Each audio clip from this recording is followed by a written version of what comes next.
High বন্ধুরা, ইলিশ মাছের ঝালটা তখন দেখাচ্ছিলাম রান্না করা। এখন রান্না কমপ্লিট হয়ে গেছে। আমি এবার নামিয়ে নিয়েছি, এবার প্লেটে দিয়ে তোমাদের দেখাচ্ছি।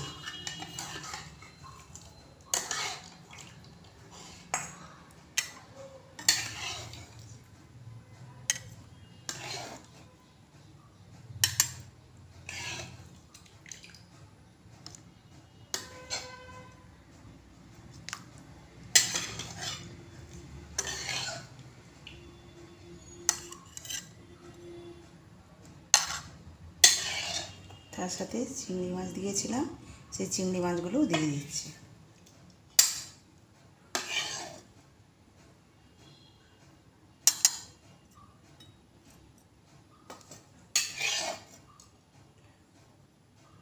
দিয়ে এবার ঝোলটা দিয়ে দিচ্ছি। তোমরা দেখো কীভাবে ডবকা ঝোল হয়েছে। ডবকা ঝোলটা দেখো, এরকম করে মাছের ডবল খেতে অপূর্ব স্বাদ। করে খেয়ে দেখো একদিন। আমি যেমন করে করেছি তোমাদের বলেছি, ঠিক সেরকমভাবে করে খেয়ে দেখো, অপূর্ব স্বাদ। যদি ভালো লেগে থাকে দেখে, তাহলে তোমরা সাবস্ক্রাইব করো, যাতে করে তোমরা ভিডিওটা সবার প্রথম পেতে পারো।